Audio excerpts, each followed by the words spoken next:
Now, this afternoon, new data from the COVID-19 Business Tracker Survey results reveal that businesses in Ghana continue to recover from the shocks caused by the COVID-19 pandemic. The World Bank report indicates that the third wave identified multiple recovery pathways such as sales, access to inputs, finance, employment, as compared to the 2020 second round data.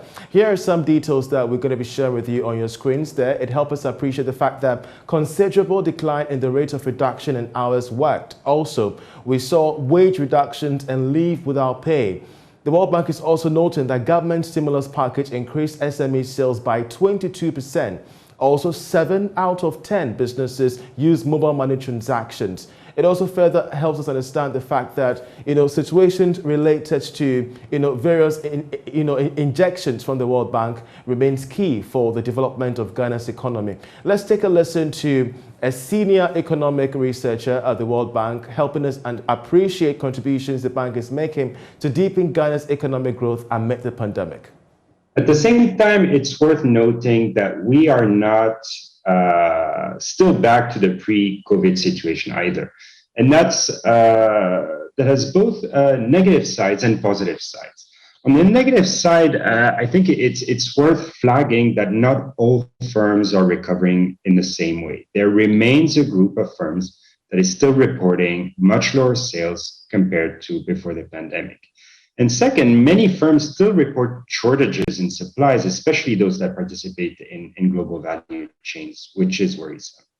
Addressing these issues, therefore, is a very important challenge, not only for the government, but for the development partners and us all as well. But there's also a positive side, which I would like to highlight. And this is, in my view, what we're observing, namely the increased reliance on digital technologies and mobile money. In other words, firms are adopting and have, as a result of the pandemic, accelerated their use of new technologies that we think will allow them to operate more efficiently and more productively in the future. In fact, our recent country economic memorandum, which we titled Ghana Rising, identified the ability of firms to adopt new technologies as a very crucial component for spurring growth going forward.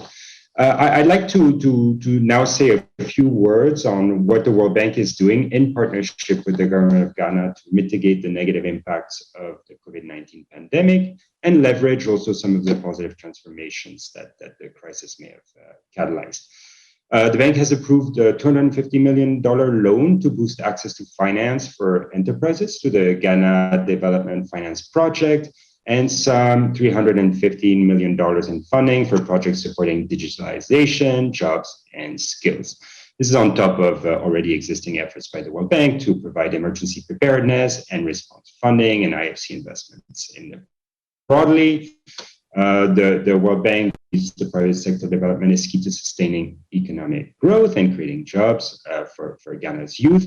The Ghana Economic Transformation Project, financed through a $200 million loan, seeks to do precisely that, to promote private sector development and firm growth in non-resource-based